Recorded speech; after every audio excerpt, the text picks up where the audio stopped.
Time news channel में आप सभी का स्वागत है।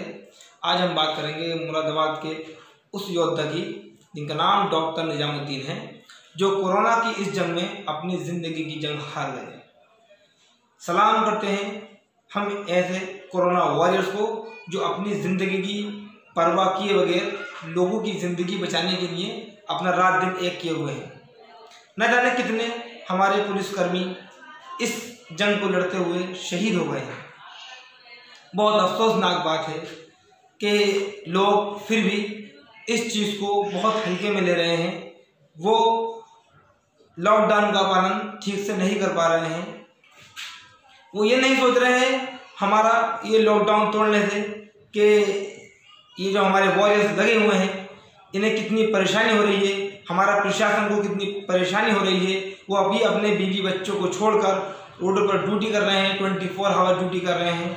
हमें इसको ध्यान में रखते हुए, सब सोचते हुए सरकार के आदेशों का पालन करना चाहिए। वही पूर्व लोकसभा प्रत्याशी शायर इमरान प्रतापगढ़ी ने भी अपने पूर्व निवास से एक वीडियो जारी करी है, जिसमें उन्होंने डॉक्टर निजामुद्दीन को संवेदना व्यक्त की है।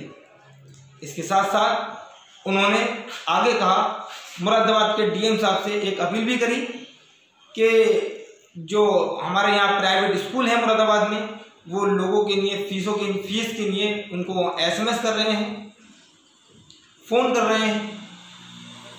उन्होंने डीएम साहब से अपील की है कि 3 महीने की डीएम साहब 3 महीने की फीस स्कूलों की माफ़ करा दें। वही रमज़ानों में कुछ सहूलत की भी उन्होंने बात कही, जैसे कि शाम को 6 बजे के बाद 6 से 8 तक कुछ बेकरियाँ खुल जाएं ताकि लोग अपना सेहरी का इंतज़ाम कर सकें। सुनिए एक शायर इमरान प्रतापगढ़ी। कैसे हैं मुरादाबाद के तमाम साथी? कैसा चल रहा है लॉकडाउन? मेरा ख्याल है अच्छा ही चल रहा होगा। एक परेशानी तो है ही जिसे हम सब झेल रहे हैं मुसलसल। इस बीच डॉक्टर निजामुद्दीन साहब की शहादत की खबर मिली। कोरोना की जंग लड़ते लड़ते वो शहीद हो गए और उनके सुपुर्द खाक करते वक्त की जो तस्वीरें हैं, जो वीडियोज़ हैं, वो बहुत दिल दुखाने वाली हैं, रुलाने वाली हैं।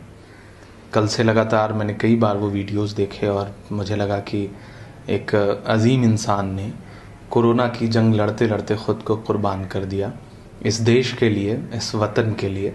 हम सब उन्हें सल्यूट करते हैं, उन्हें खराज अक़ीदत पेश करते हैं और साथ ही साथ उन्हें इस बात के लिए और सलाम करता हूं कि मुरादाबाद पे जो पिछले 1 हफ्ते में जो मुरादाबाद की तस्वीर दुनिया के सामने बनाने की कोशिश की थी मीडिया ने, एक उस घटना की वजह से, नवाबपुरे की घटना की वजह से, उस दाग को भी अपनी शहादत से लगभग धो दिया है डॉक्टर निजामुद्दीन साहब ने। और मैं मुरादाबाद की आवाम का भी बहुत शुक्रिया अदा करूँगा कि हम सब ने जो अपीलें करी कि प्रशासन को सहयोग करिए, क्वारंटाइन सेंटर जाने में इतना घबराइए मत, सहयोग करिए, तो लोगों ने एक कदम और आगे बढ़ कर के प्रशासन पर फूल बरसाए, एम्बुलेंस तक पे फूल बरसाए आपने। तो वो तस्वीरें पूरे देश को बहुत चौंका भी रही हैं और हम सबको बहुत अच्छा भी लग रहा है। तो मैं मुरादाबाद की आवाम को सलाम करता हूँ इस बात के लिए कि आपने 2 कदम आगे बढ़ कर के हम सब के समझाने को बहुत शिद्दत से महसूस किया और उस पर अमल किया। तो इसके लिए आपको खुसूसी तौर पर सलाम।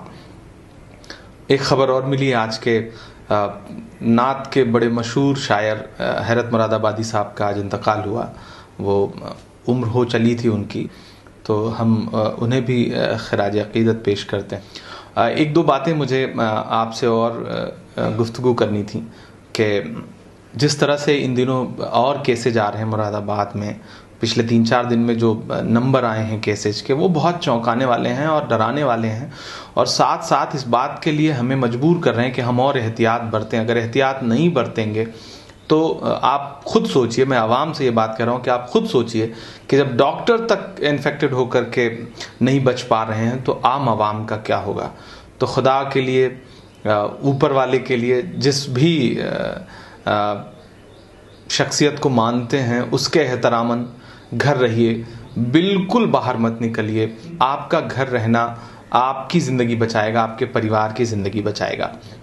आज मैं कई न्यूज़पेपरों में देख रहा हूँ जिसमें प्राइवेट स्कूल्स जो है वो मुरादाबाद के लगातार लोगों को मैसेजेस कर रहे हैं कि बच्चों की फ़ीस जमा करिए। बिल्सोनिया स्कूल का एक मामला जो आज अमर उजाला में छपा भी है, किसी बच्चे के लिए मैसेज आया कि आप फ़ीस जमा करवाइए। तो मैं प्रशासन से ख़ास तौर से गुजारिश करना चाहता हूं कि प्राइवेट स्कूल्स की फ़ीस जो है वो इतनी ज़्यादा है, और जब लॉकडाउन है, कोई पढ़ाई भी नहीं हो पा रही है और लोग कमा भी नहीं पा रहे हैं, लोग घरों में कैद हैं, लोगों के घरों में खाने के लाले पड़े हुए हैं, ख़ासतौर से मिडिल क्लास फैमिलीज़, सारे मजहबों के लोग अपने बच्चों की फ़ीस कहाँ से दे पाएंगे। पूरे हिंदुस्तान में कई जगहों पे ऐसे उदाहरण आए हैं कि 3 महीने की स्कूल की फ़ीस माफ़ कर दी है हुकूमतों ने।